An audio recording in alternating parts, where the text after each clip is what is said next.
Okay, I think we are on live now. So before we start off the day, whereupon give an introduction to the session. Okay, welcome everyone. Welcome back to our online meditation in October. So let's see what we're going to hear from Ajan about the Dhamma teaching today. Maybe related to Katina ceremony. So let Ajan lead us today. Thank you. Okay. Right. So good morning on this time changed. We are losing 1 hour this weekend. Back to kind of, you may be feeling a little bit fresher than normal because you have already woken up 1 hour before, actually, technically, right? So let's call summer has officially ended. Now we are entering to the winter. So this time change is basically like welcoming the winter. So this is the time to reflect. The darkness will emerge. A cold will creeps into your hearts and minds, and the rains will begin to fall. And then at that time, you're probably thinking, maybe I need a little bit of a meditation, or I better bring meditation into my daily schedule so that I can have a peace and a quiet in the midst of this miserable day. The miserable days that I have to go and face. So at least I can have a little bit of peace of mind. But normally, what happens is that this meditation becomes kind of a burden or kind of an addiction, like a coffee. Without the meditation, they becomes kind of, I haven't fully woken up. So need a coffee, yeah, so that I feel fresh and woken up purely, right, completely, so that I can carry on with my daily routine. So similar way, the meditation becomes like that. Oh, something is missing. What's happening with me now? Looks emotionally unbalanced, feeling ups and downs, and can't bear with even a little noise, can't bear with it even a little mistakes and missing the trains or buses or deadlines. And oh, what's happening here today? And then suddenly you realize, this morning I haven't done the meditation. Then suddenly you realize, okay, I better go to the toilet and spend some time, take a long deep breath. Now much better. Right? So our mind is something that requires a constant reminder as well as constant skillfully working with it. And that remaking doesn't happen automatically. We have to make it. So it's called remaking the time schedules in a good place. So that's how meditation then becomes, gradually seeping into our thoughts, our way of a life, and that also seeping into our daily activities, and then mental states, and whatever happens, it becomes, now this is happening. So that's why mind is a fertile soil that you can plant anything in that soil, right? So that's why in order to make the meditation into our life, which in the past I have mentioned that mindful being or being mindful, there are two different things. And now here we are bringing a meditation into the life rather than life into the meditation. If you take the life into the meditation, meditation becomes the burden. That this is one of the tasks that I have to do. And if you don't do it, then it becomes, something is missing. But if you bring that into your life, meditative life, what happens? Everything becomes perfect, right? Everything becomes normal. Nothing is bothering. Nothing is making it troublesome. It's all like this or that. It's okay. Let it be, like that. Right? So, in order to bring that into the life, the meditation into our life, or a meditative life we become, we need to work on that. Obviously, there are so many doctrines. If you go into the philosophical concepts, you will find that many doctrines in one group. You may find that many meditation techniques in another group.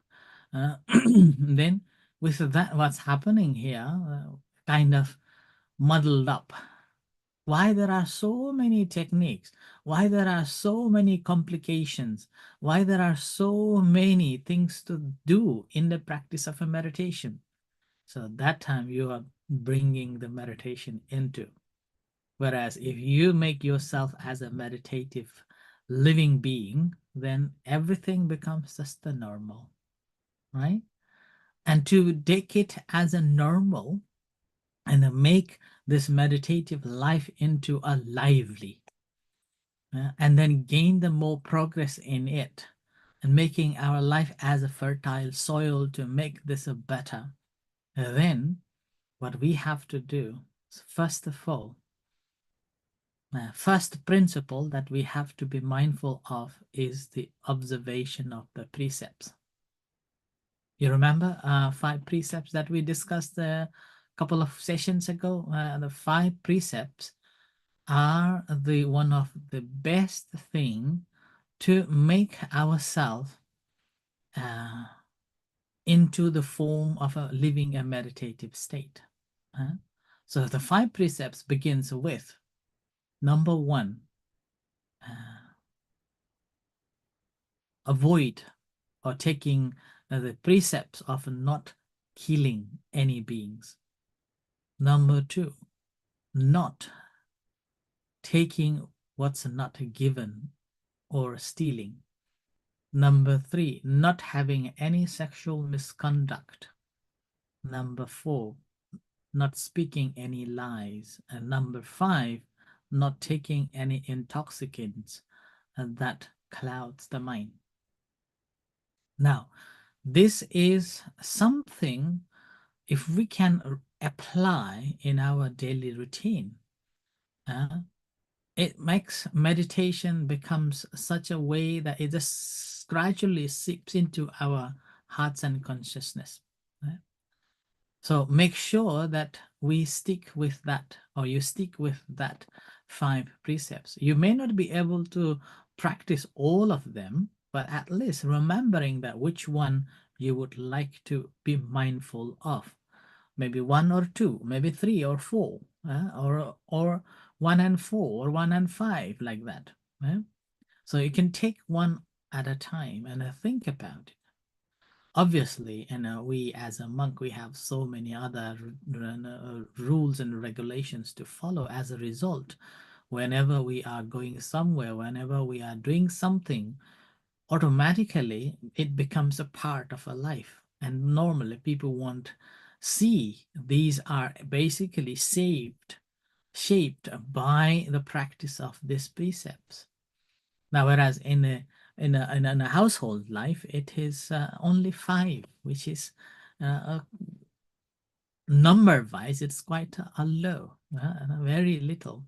So, when we are when we are abiding to these precepts, and then with that, what's happening, that you're holding to firmly these principles into your life. Right? And this is, in a way, it's a gift to ourselves. It helps us to protect. It helps us to protect us, or give us a protection. And so give us a protect and give the protection to the others. Let's say a protection to the other's life, others' property, others' knowledge, like that. And also, this is in a way that it promises that we constantly being mindful in daily life. And this gives us a unlimited protection and also unlimited safety of others as well. That's how we become a part of a meditative living in the daily life.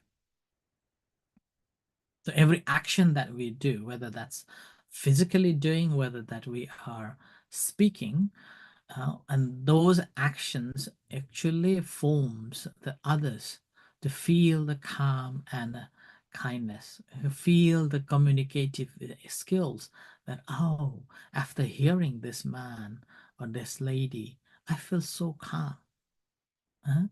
You may have experienced such things like that. Because of we are practicing meditation and we are conscious of these 5 precepts again and again, when we are saying, when we are doing, it becomes a mindful act. So with that, a mindful act, what's happening here, that this basically radiating towards the second person who is in front of us. And they feel the calmness. And that's how the whole the entire this environment fully protected by ourselves and then also to the others. So when there is a protection like that, what happens that we don't need to worry too much. We don't need to feel worried or unhappy in that any environment that we are in. So with that, our attitude also changes. Our behavior will be changed too. And doesn't matter what happens. In that case, we are fully protected. Now, remember, this is from our side. We are trying to protect, right? But we cannot control the rain. We cannot control the wind. We cannot control the weather. Similar way, we cannot control what comes to contact with us. We can't control others' behavior. We cannot control of anything that's happening out there. But meantime, we cannot ignore them either. You cannot ignore them either. As a result of that practice of a mindfulness meditation, that you are taking the mindful living or a meditative life, what are we doing here now? That is what's called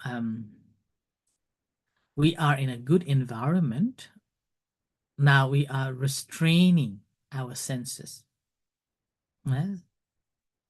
We are mindful of our senses.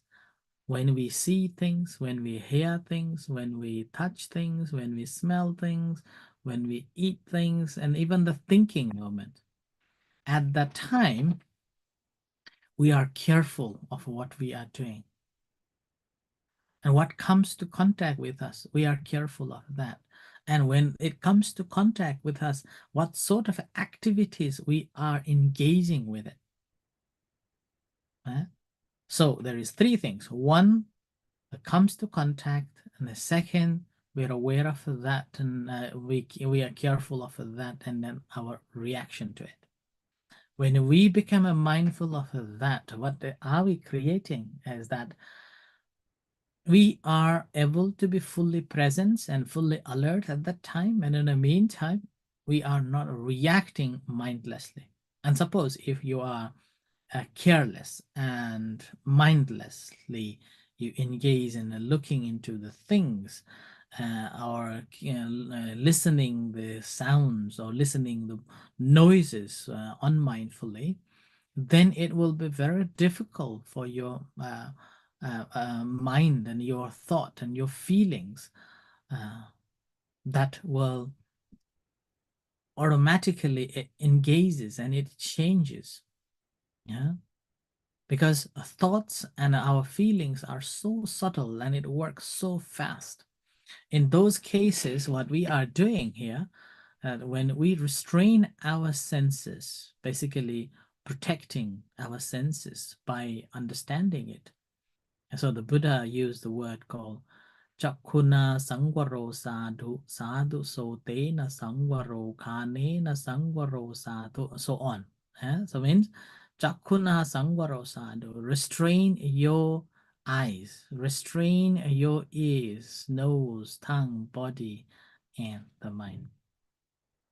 When we able to restrain in that way, what are we doing? That we become mindful of anything that comes to contact with us.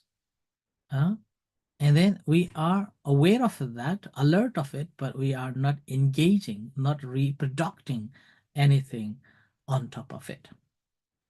And having said that, doesn't mean that you walk blindly. You don't want to see anything and you put the blinder. Doesn't mean that you don't want to hear anything and you put the plug in. Normally, which you normally when people are traveling on the bus or on the trains or waiting for the bus or a train, they don't want to listen anybody's talk or gossips. They put the earplugs, right? And just listening what they want to listen. Not like that. Not like that. But what we are doing is, in the practice, when I hear, I am aware of that. At that time, checking whether there is any uh, sprinkle of a lust or anger or hatred or desire, and learning those, uh, learning those. So these are happening. Or sometimes when we see, when we hear, suddenly there is oh, that's nice. I want to have it. Oh, I don't like it. Like that. Those set of a pleasant and unpleasantness, and knowing that these pleasant and unpleasantness that I am experiencing, in a way, actually my reaction to the things that came to contact with me, and I'm aware, but my reaction become unmindful. As a result, I am experiencing those. So when you able to um, contemplate on that in this way, what happens that we are not making the mind into um, kind of going into the dirty water to feel that I am going to be washed. It's not that how it works. It is not how it works. So what we are doing is that we are consciously aware of our engagement with the things that is taking place, right? Eye sees things, ear hear things, and nose sees, nose smell things. In that moment, consciously, I am knowing this. I am seeing it. And then you are not engaged with that. There is a response. That's why there is a saying. There is simply a respond, no reaction to it. Okay? When you can do that stage, what we are doing. So first, we are protected by the precepts that we observe. And the second, now that's from the outside connecting to outside.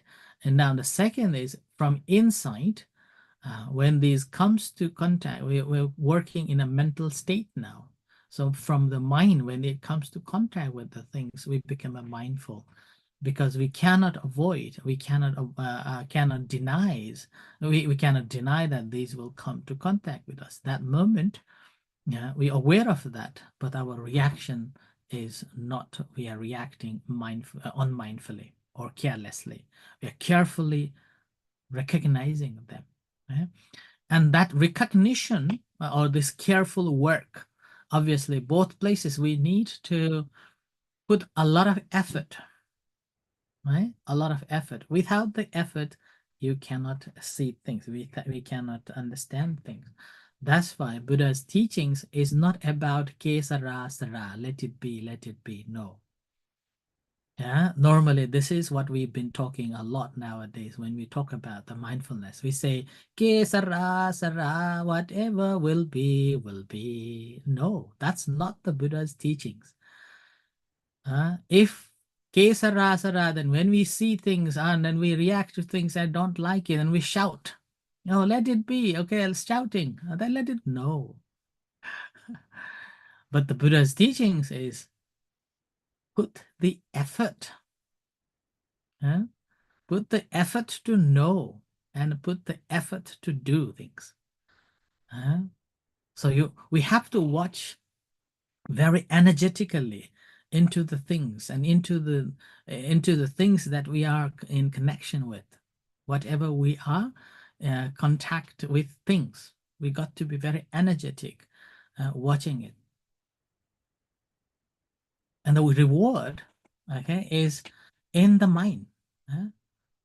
So, and it's put it a much better shape to meditation, to meditate, and that really, if you remember, I used to call make the rubbish into rather than just a garbage or poisonous into the compost, usable. That's a useful. So when we sit down and meditate, um, if we have been careless about what's been coming, and then our mind is somehow, if we become mindful of that, it's like a cleaning within the mind. It's like a uh, hoardies. Some like there are people who wants to collect things, and oh, this is also needed, that is also needed, or we need to keep this for this use, we need to keep for that use. Goes on and piles up, and then no space to walk in to the even the sleeping room. I will tell you one story. That was a long time ago. I was visiting this gentleman here in Aberdeen, in Scotland. This gentleman was well educated and very kind of self-centered. Not he was well educated, but somehow he had this trouble of losing things. So as a result, he collects whatever he collects, and he puts it in a very systematic way. He even keeps his nails cutting. When he cuts the nail, he puts into the lines and piles it up. He doesn't want to throw it away. And it come to the stage that in his flat, there's only two places that you can sit. One sofa, second the bed. Nowhere you can stand, and nowhere any place that you can sit down. So it's keeping again and again a lot of unmindful of that. So now think about it. Before he died, and he became very ill because of the cancer, so he asked me to help to clearing his flat. Yeah. So I asked other three members to come and help me, and we cleaned his house. This flat took almost 1 week. Yeah, almost 1 week cleaning that flat. So think about our mind. Every time when we see, every time when we hear, every time when we smell, touch, and think, how many things that we keep into our mind. Yeah? And whatever we keep in our mind, whether that's a negative or a positive, that is basically our preferences. When we put our preferences, and that keeps into our mind, that's like we are collecting things into our mind. And as a result of that, we cannot feel free. right? We cannot feel free. So that's why when we become a mindful of our sense contact with things, what are we doing? It's like, this is coming now, clearing the shed. So clearing the flat. Uh, and years of a collection and it takes to clean it. So it takes a long time. Similar way, mind also, so it takes a time to change this, uh, clearing this mind from all those negativities that's saved in our and in our hearts and the minds. And we when we you know, when we are doing in that way, what we are doing is that we are keeping the mind clean, right? And clean this mind. So think about it. If we become a mindful from the very moment, then very moment of that connection with this seeing, hearing, touching, smelling, at that time, what happens? We don't have to spend time to clean. It's like when you move into a new flat, right? And then you are mindful of what is needed and what is wanted. And you minimize and you're consciously aware of only things that's required, bring into your house, and whatever you don't need it, that's discarding it again and again. What happens? You don't have to spend much time cleaning the house when it needed to clean. Same with the mind too. If we become a mindful from the beginning, then we don't have to worry about it, right? So we don't have to think about discarding them. We don't have to think about taking it away and throw it away. So there is no burden at all. And with that, what happened? With that, we basically become a person with always in a meditative state. So we be living a meditative life. Whenever things come, we know, okay, let it be. Whenever coming in, so there is a beautiful poem, and that poem is written in Newari in my mother tongue. I will try my best to translate it. This poem is called Chalana Pewaya Madhajaka Shita Yoma. Oh, my mother.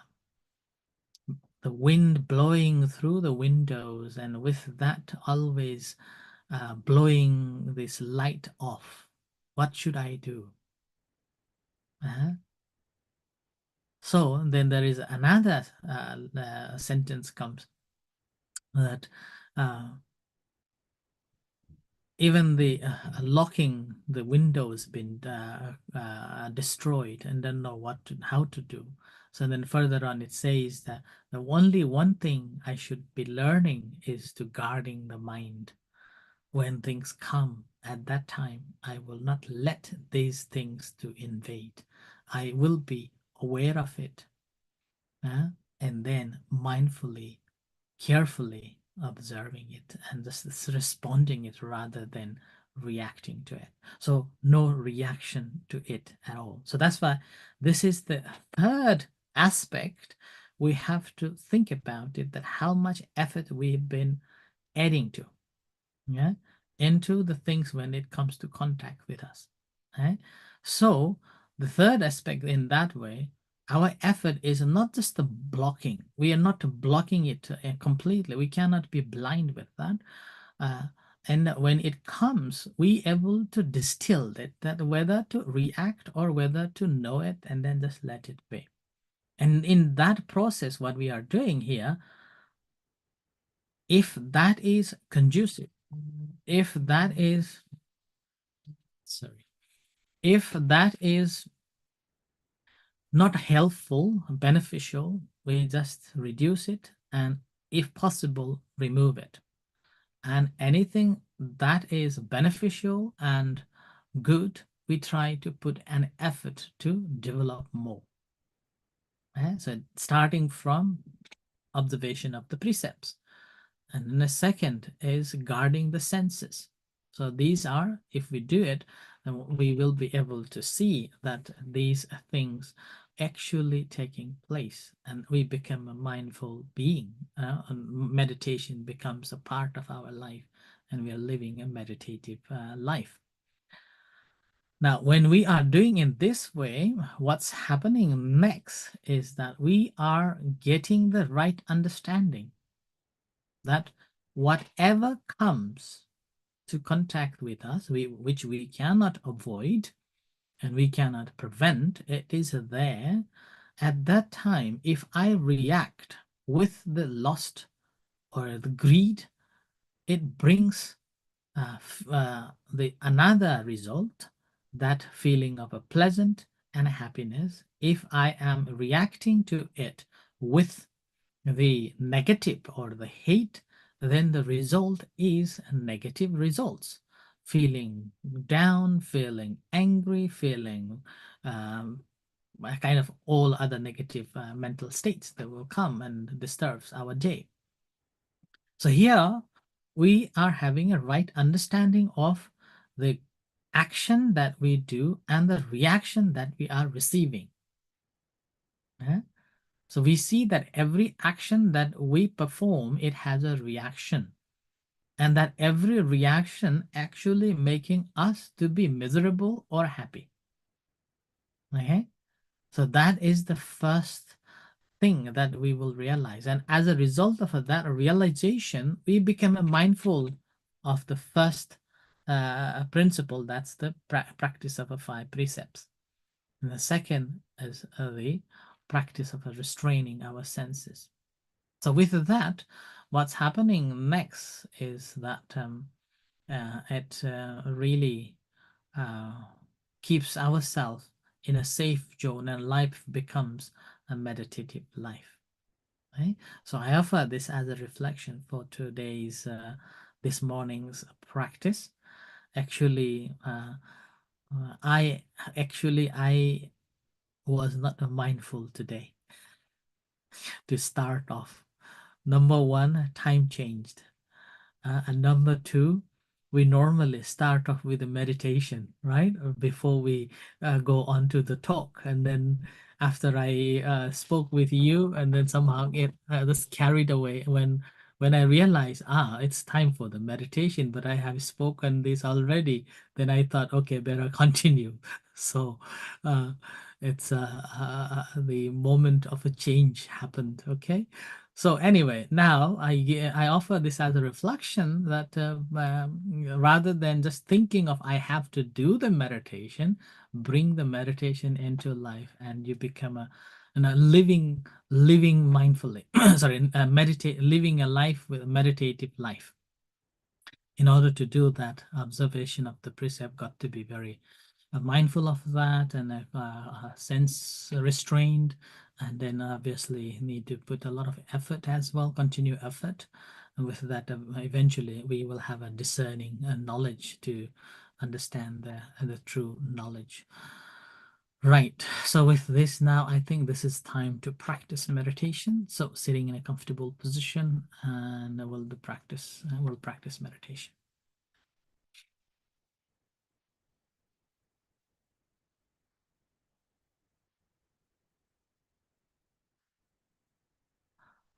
So sitting in a comfortable position, and relax yourself.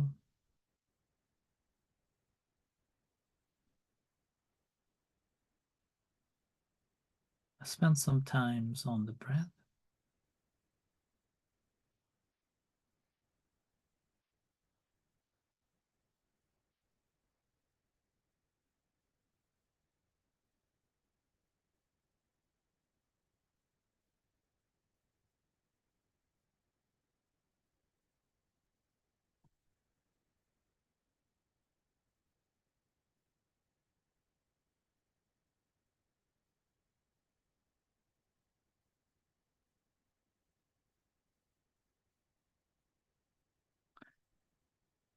And as you're grounded here and now with the mind body,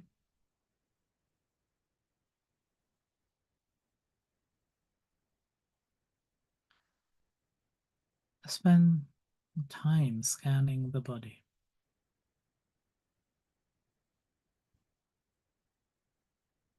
7 parts of body scan practice.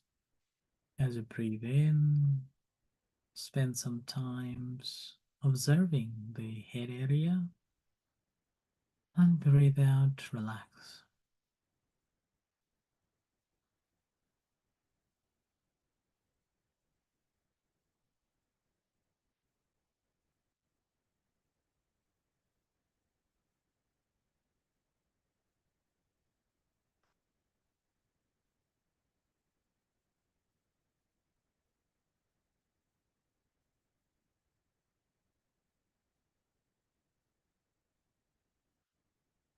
And then shifting your attention to the right hand.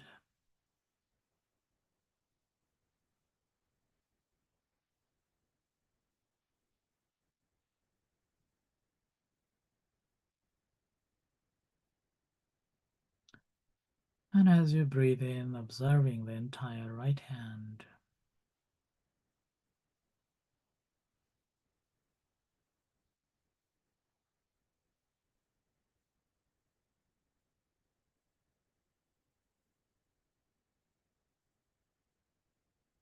As you breathe out, freeing all the tensions around in your right hand, and relax.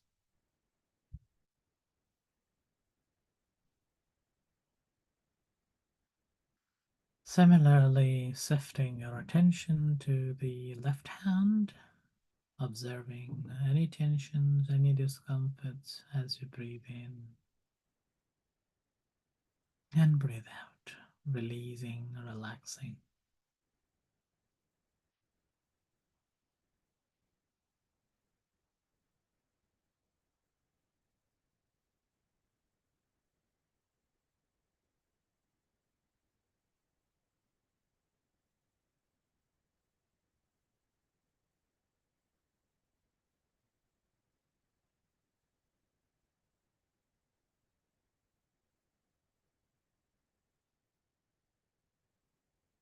Now shift your attention to the front parts of the body.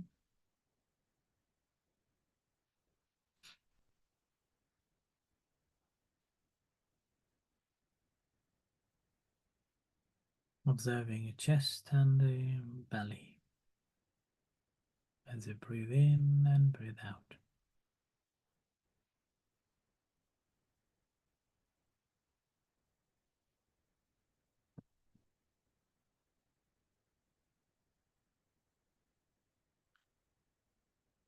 Shift attention to the back part of the body.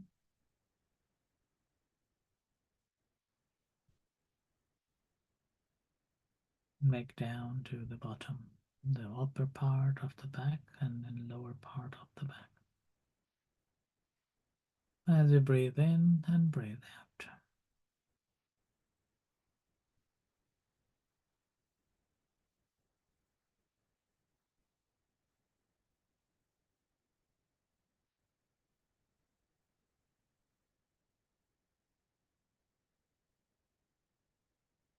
Shift your attention to the right leg.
and left leg.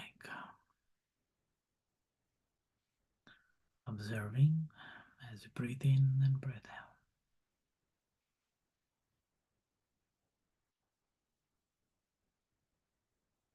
And as you relaxed, entire body, just let's sit and relax and observing whatever things happening.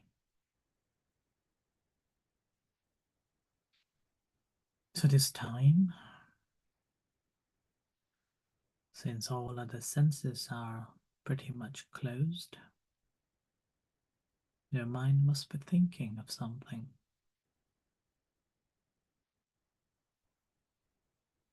Try to be mindful of that or thinking, mind or thinking.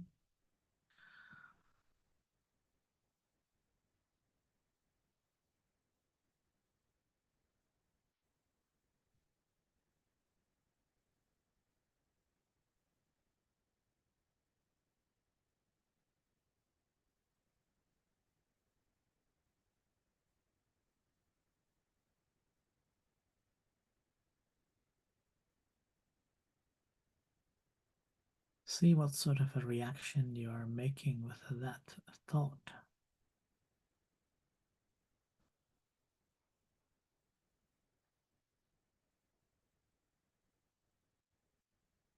When you're reacting, try to notice whether you're reacting with the greed, the lust, or the hate, nature of a grasp or a nature of pushing it away.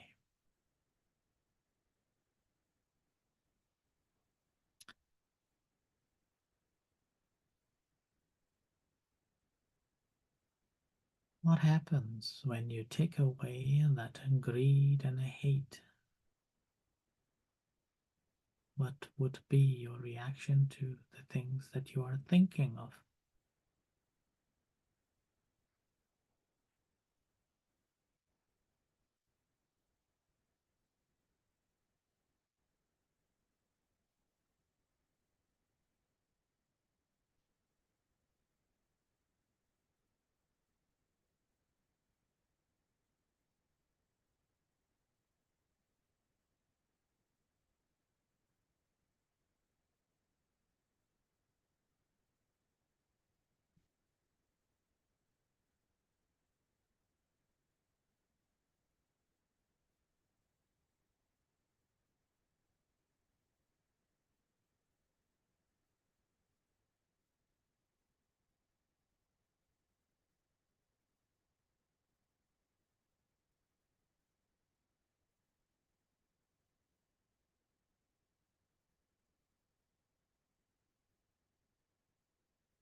And try to understand that every reaction that you make to those thoughts,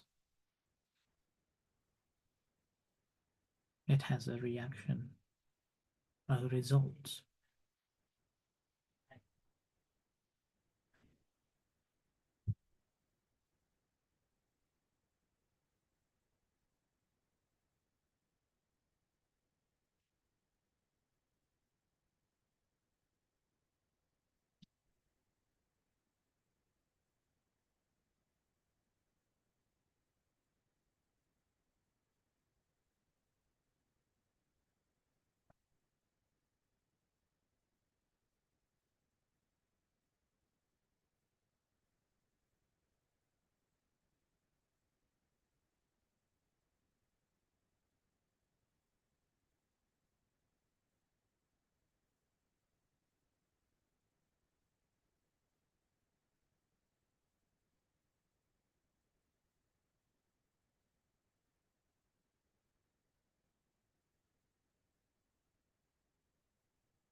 You may come out from the practice. Slowly open your eyes and back to the room.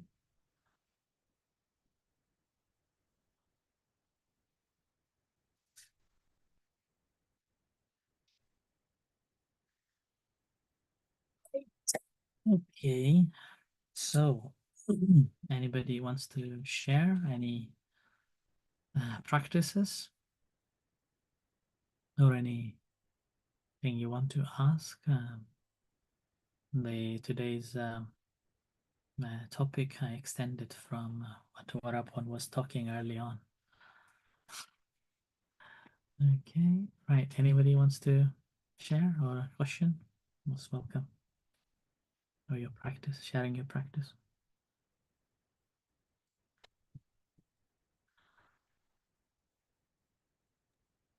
Yes, Hmm. I was waiting for Jonas to say something. No, no, it's just from the, oh, my camera is off. Just from what you were teaching us at the beginning, I just had the same conversation with my friend earlier on before coming to the meditation. It's about the things we keep. I was, I consider myself as a hoarder. I keep things also not up to the point of keeping the nails, but there are a lot of things that I do keep. Is, oh, I might need it someday later.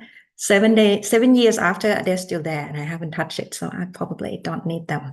But because my friend is also moving a lot internationally around the world, and we were like, okay, the stuff that we used in the previous place, and we thought that okay, we need to keep everything because it should fit into the new place because it belongs to us.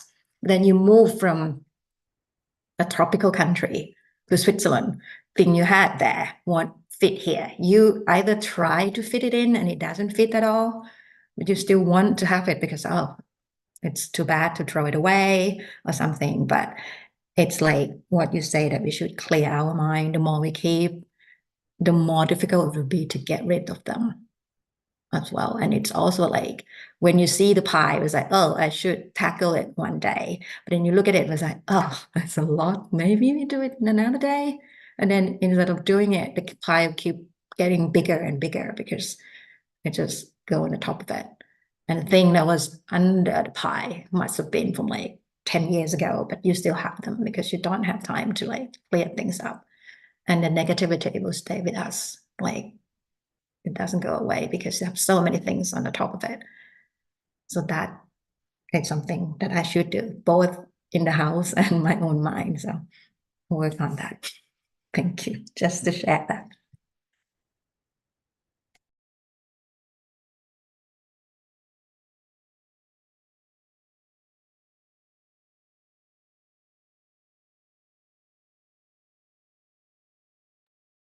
Think you are back on mute.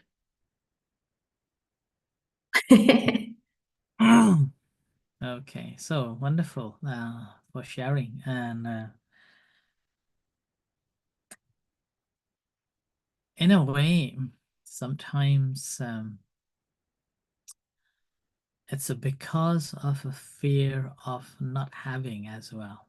We normally keep those things.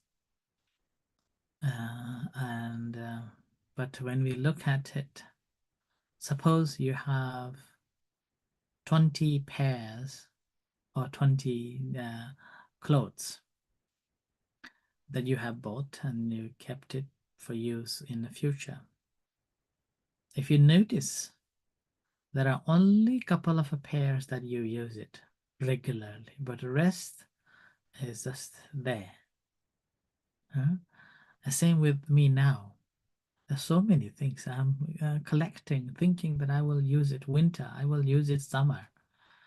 And especially being in a temple now, temple is growing and people are coming a lot and need a lot of things. And then we buy this and you buy that and then hoping to use it next time. And normally what happens, the day comes, we buy a new one rather than going back to search for that. So as a result of that, what I normally do after the event, I normally go around look things what's in there, and then next time when it comes to the event, then it's okay, we have these things in there, check first how much do we need. We have things there, check first how much we need, like that. So try to minimize as much as possible. Same in in the temple inside as well. Try to take things away. I think I normally throw things away, but people say that I keep it. I keep a lot. That's normally happens. But another aspects of it that what I have been observing that doesn't matter how much you have, but if you have to go somewhere, leave it behind. Do not take it with you. Because as long as we are in somewhere, we will accumulate it for sure. Now, the practice of a meditation is something that we have to remember here. It's not about what we have. It's about how much you can maintain your detachment to it. Yeah? You're not attached to it and you're able to let go. Same with the practice that I mentioned here. The third principle is about the effort. It's not about what you face with. It's a matter of how you deal with that. Your reaction to that. When things come to you, which we cannot avoid, in those cases, how we deal with that. When we are dealing, does that make worse? Or when we are dealing, does that make better? And in the meantime, it's not harming ourselves and not harming others. So this effort is very, very important here. That's why the Buddha's teachings is about changing your reaction, changing your attitude, changing your emotions and all things, changing up to the level that you can free yourself. So that is the purpose of the practice of a meditation. So that's why the more we become mindful, we become more more mindful of actions that we do. When we are doing, we will be more conscious about whether that is affecting to my mental state, whether that is affecting to my living standard. And not only that, because we've been practicing precepts, we also relate to the others with my reaction to these things, whether that affect to them or not, how much that is affecting to their life, their mental state, emotions, and when I'm saying words, how much it is affecting their feelings and their emotions. So we become very, very mindful of that. And as a result of that, every action that we do, we are doing with a complete meditative state. So become mindful of that personal and other relationship and feelings and emotions. Same with the words that we speak. Rather than speaking harsh, then suddenly we realize, okay, that's enough. Better quiet. Like that. When you're going into the conversation and you try to explain, and then you try to explain in different ways, and doesn't matter how you explain, that person doesn't get it or pretend not to get it.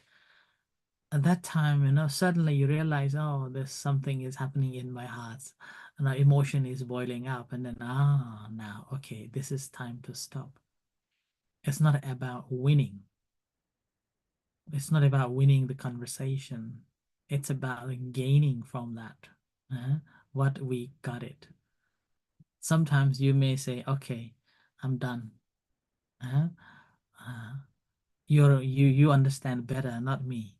That actually, in a perspectively, seems we are failing, but we are gaining there. And we become mindful of our own mental health, mental emotions, right?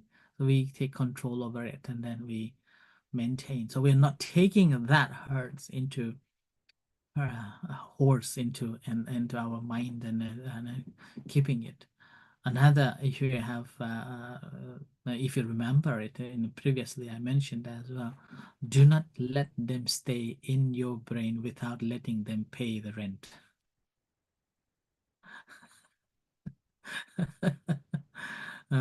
Do not let them stay free.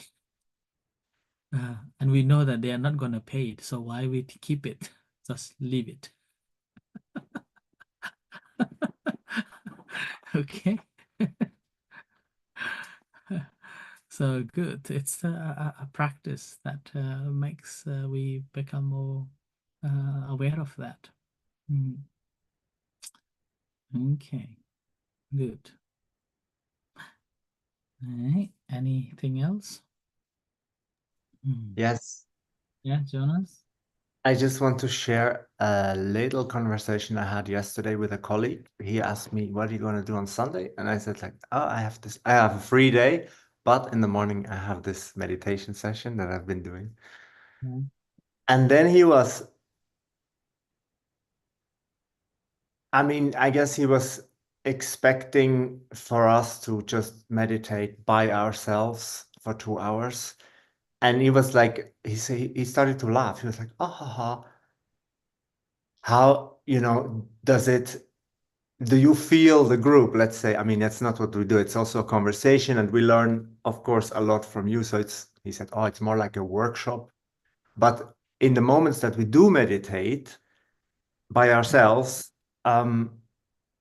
he said, like, "Oh, is it a difference if you just meditate for yourself, or you do it online, or in a group?"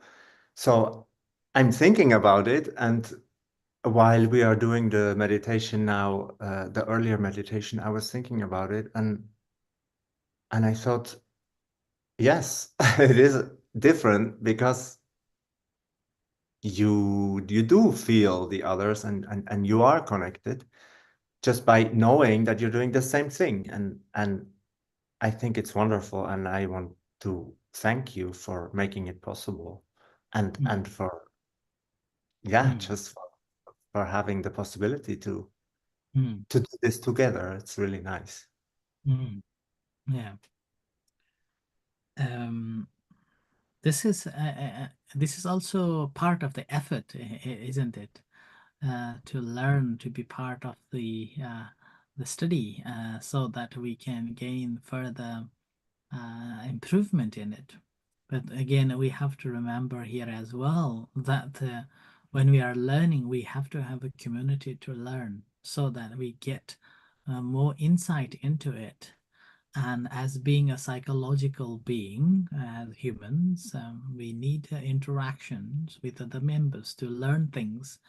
And gradually it seeps into our minds and our thoughts and the emotions and the behaviors. And that's how it becomes to the stage that everything becomes a normal. Everything becomes, rather than I have to do it, becomes the second nature. It just be with that. So that's what I've been explaining. Living a meditative life. So rather than I have to meditate, living a meditative life and conscious of this relationship that we normally build up.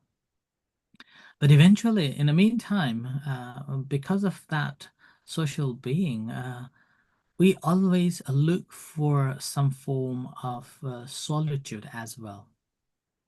And that solitude is basically whatever I have learned from the group, learned from the tutors and friends. It's a moment of reflection.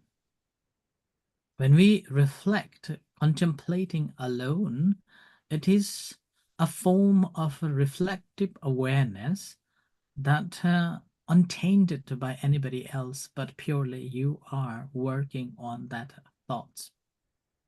That's called going into the solitude. Or if you remember one of the sessions I mentioned about the 3 types of solitudes. Yeah. So one of the 3 types of solitude, the last one is the solitude from all the taints.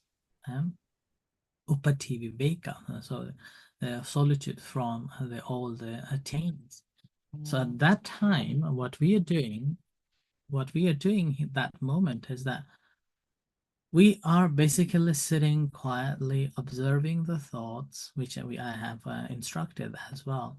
This is a part of effort as well. So when we are mindfully looking at that thought, initially what we find that how much a chatting going on, lots of a chatting. Oh, this person says that person says this is what's happening, and then the tutor said that. Actually, what's happening? And then what should I do?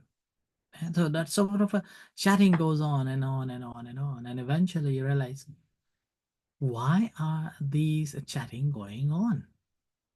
You basically fed up with that. I don't want this chatting. Then that moment, what you will do, okay, let's not to have this chatting. And what happens? So at that moment, you become a real observer. Understand? At that moment, you drop everything who said, what's happening, what are the beliefs, or what are the opinions, what are the things that you have heard. Everything, you just dropped it aside. Yeah? And then you simply become your own feelings and emotions, and then the way you become aware of that. And that's how you move into the real insight, so-called the discernment, right? Go into the real insight. And that insight leads you to free all the taints.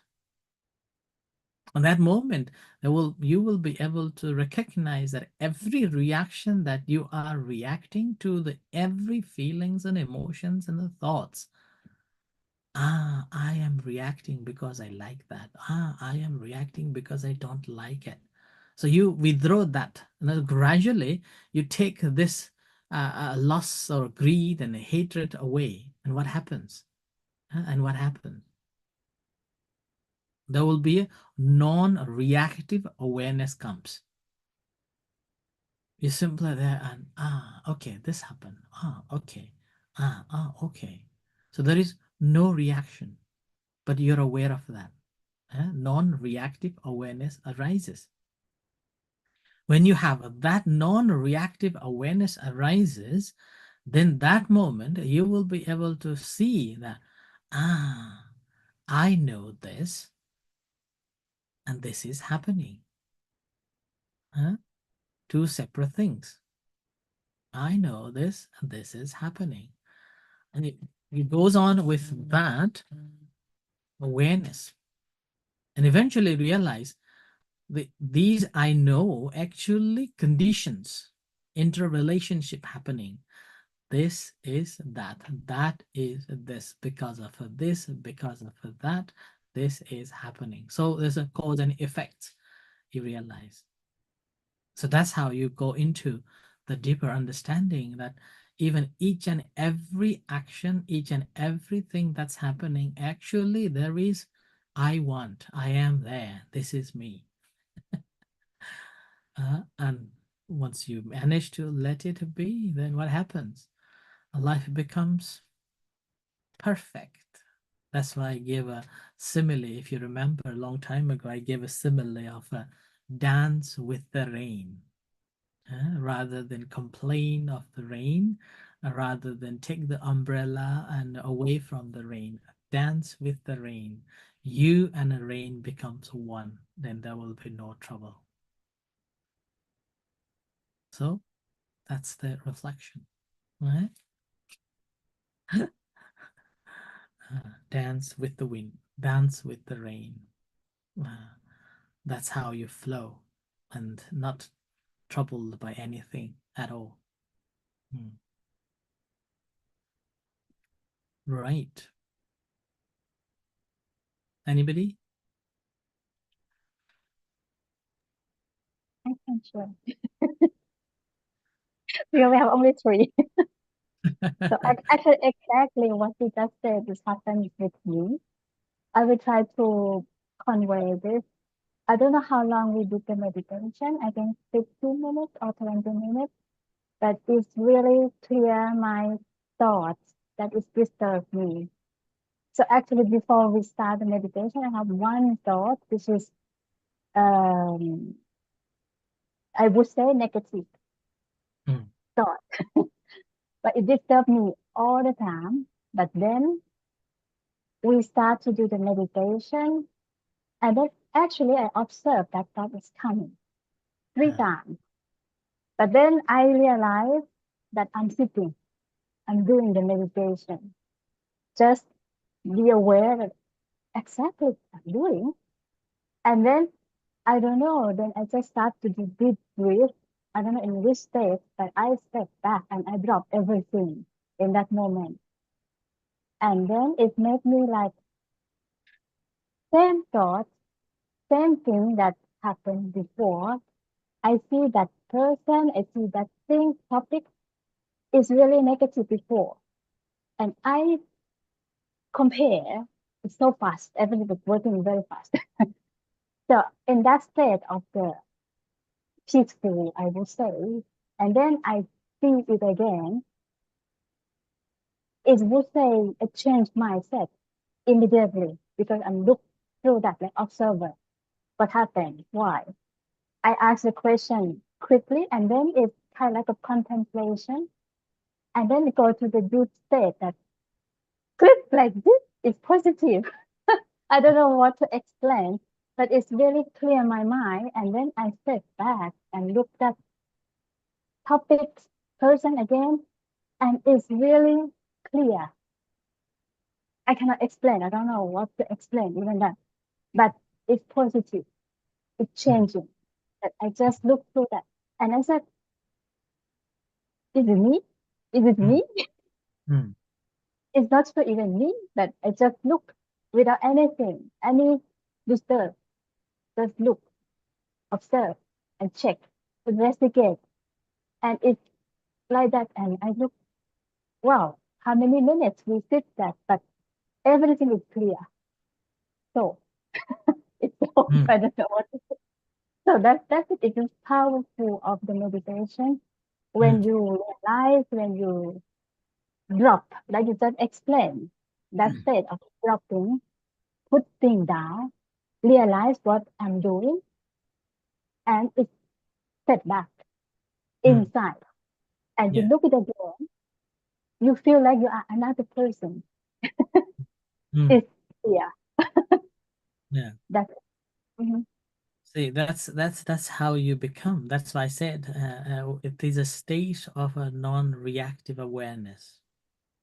You simply become aware, and then you withdraw yourself, and then gradually it comes to the states further on that the thing that you are observing and the thing that you are knowing, two different things. And then you reflect back to the person who thinks who you think that you know, and as you say that a different person, and even that different person becomes different. You realize that this person itself actually who this person is, and that's how it comes. So when we realize in that way what's happening here after that, that we realize that anything that causes make me stress is actually my reaction to these things, and those reaction comes because of the senses that I come to contact with that, and not able to be mindful of that sense contact, then that results my reactions. So that's why the first the precepts, the 5 precepts that I mentioned, it is preventing us from doing physical and speech actions. Sense object, the sense base, that is mental reaction, mental reacting. Because every action that we do, whether the bodily action or a speech, that's the projection of what we think. And that thinking comes from the sense base that we have come across with that. So with that initial application, we gradually able to embodies the practice within ourselves, and we become a part of the day-to-day meditator, meditate this mental state. And with that, we become fully aware of the things, what's happening now, here and now. And that awareness um, helps us to the state of, initially we may be reacting to it, but later on we attain this discernment and living in a state of non-reactive awareness. So with that, what we are hearing, we know that this is stress or the problem that I am facing, actually the reaction or the things that I have created by myself. It has a cause. So coming back to the Four Noble Truths now, it has a cause, and this can be ended, and there is the path. The path is start from basic practice, and then mindful awareness of that. And then we will be in a state of a living meditation in the life, rather than I have to meditate. So we will take away the concept that I have to meditate away, but meditation becomes a part of our life, that we living with it. It's like a breath. We never think of it. I have to take a breath in and out. It's a part of us. All the matter is developing this skill to be mindful of it, so that we can move on, continue practicing, so then we can be happy here and hereafter. Okay. So in that case, let's practice a little bit of another few more meditation, minutes of a meditation, and then practice the loving kindness meditation to wrap up for the day. So bring your attention to the moment here and now again. Relax yourself, both body and mind.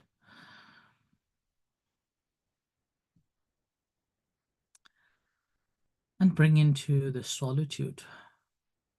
So let go of all the other things, whether the sound that you're hearing later on, I will stop speaking, and anything others. Just find the solitude and spend some time to reflect on the reflections that you have heard today. What sort of activities going on, how you distill, and find this non-reactive awareness.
Now, now practice the loving kindness meditation. So bring your attention back to the body.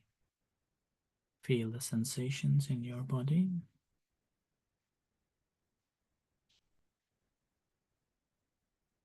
And to your hands. Feel the sensations in your hand.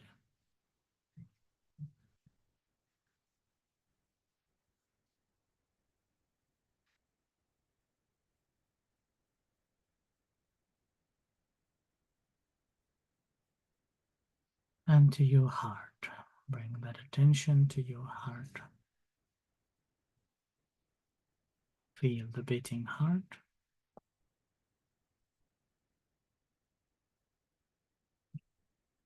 And generating loving kindness and compassion to yourself.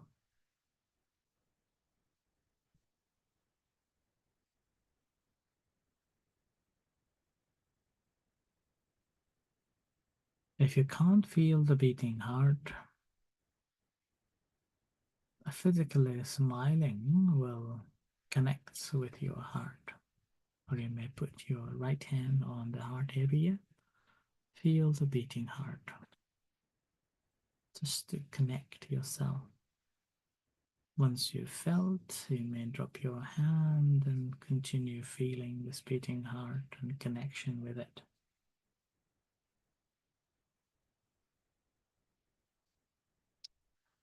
And allowing yourself to be happy, at peace and free from suffering. Often, mentally reciting helps. As you feel mentally reciting and feel these words into your heart. May I be well. May I be happy. May I be at peace. May I be free from suffering. May I be free from hatred, troubles of the body and mind. May I be liberated, liberated.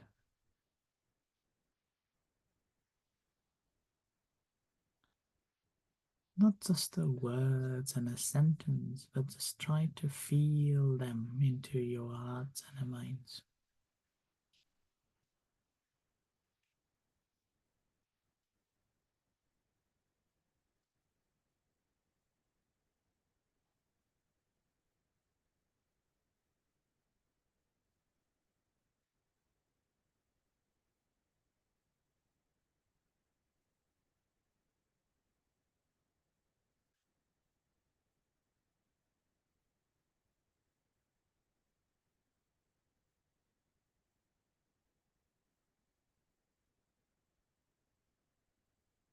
As you feel these into your hearts and your minds, feeling the happiness, well-being, free from a hatred, troubles of a body and a mind.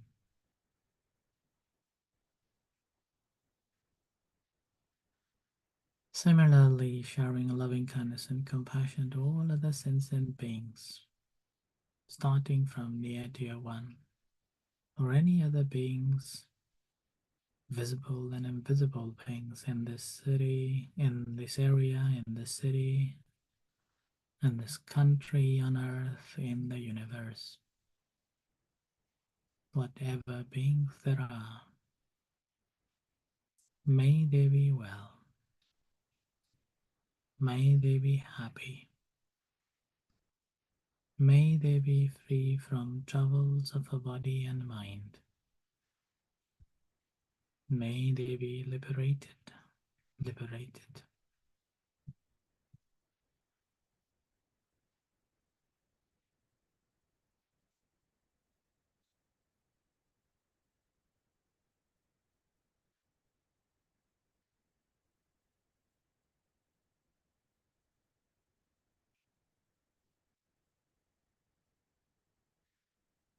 Bring your attention back to your hands. Feel the sensations in your hands and to your body. Feel the sensations in your body and to your eyes. Aware of any tensions in your eyes and creating intention to open your eyes. And slowly open your eyes and come out from the practice back to the room.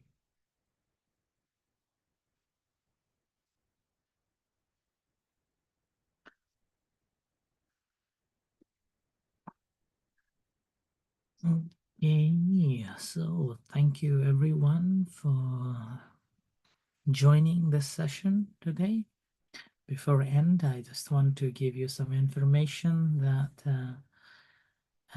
our Katina ceremony is on next week, Sunday next week.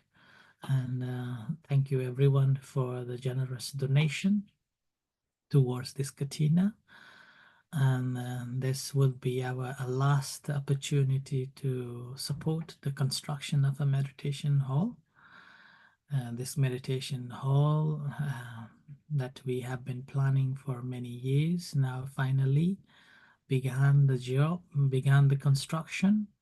The foundation have already finished, and now we'll stop for about 3 to 4 months during this winter time, and also time to collect the money, remaining money. And we'll start next year again, probably February or March. So by April, we will have a meditation hall ready.